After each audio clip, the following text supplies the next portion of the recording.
Hello, this is Pearl, and today I'm going to read the final chapter of Little Pilgrim's Progress, and that's chapter 49, The Celestial City. The little pilgrims were now very near to the city, and a band of the king's servants who had been watching at the gate came quickly down the steep path to meet them.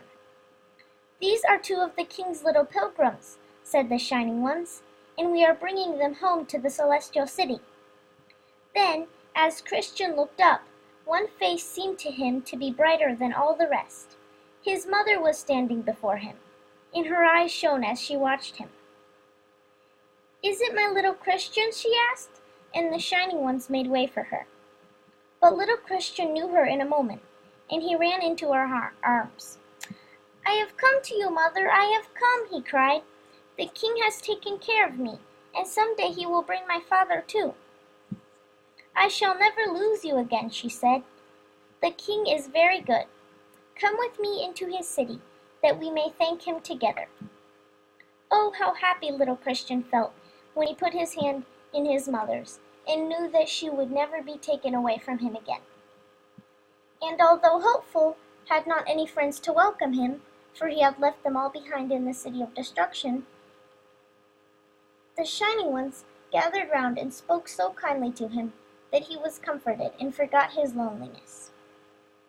Little Christian had left his armor on the other side of the river, for he would never need to fight again, and now he looked down anxiously at his clothes. He had tried to take care of them, but he knew that they had become soiled and dusty during his long journey, and he feared that the king would be displeased when he saw them. But the waters of the dark river had washed away all the dust and stains. Even Hopeful, whose clothes had been sadly spoiled while he stayed in Vanity Fair, found that his robe looked as fresh and new as it did when he first received it. Close to the walls of the celestial city, a number of men were standing with silver trumpets in their hands.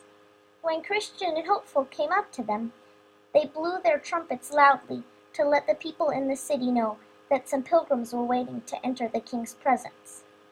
Then the shining ones told the children to knock at the gate, and the king's servant looked down from the archway and took the rolls, which they gave to him, and carried them to the palace. The rolls were sealed with the prince's own seal, and when the king saw it, he was glad, and desired his servant to open the gates at once, and to bring the little pilgrims before him. The people of the city had heard the sound of the silver trumpets, and they all knew what it meant.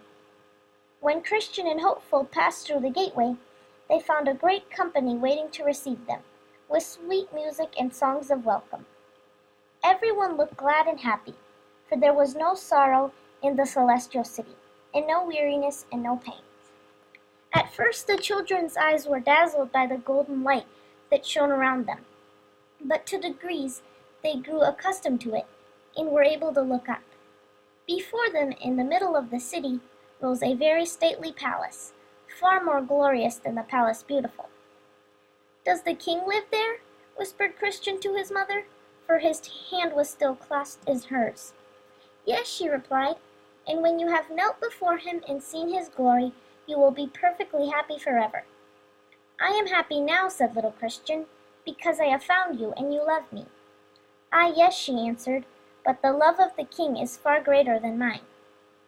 The little pilgrims had now reached the threshold of the palace, and as the doors were thrown open, they heard a sound of the very sweetest music. The prince himself was waiting to receive them, and he smiled upon them, and took their hands in his own. Then he led them into the palace, and the whole city was filled with joy, because their pilgrimage was over, and they had been brought safely through the dark river into the presence of the king. Thank you for listening, and happy Thanksgiving!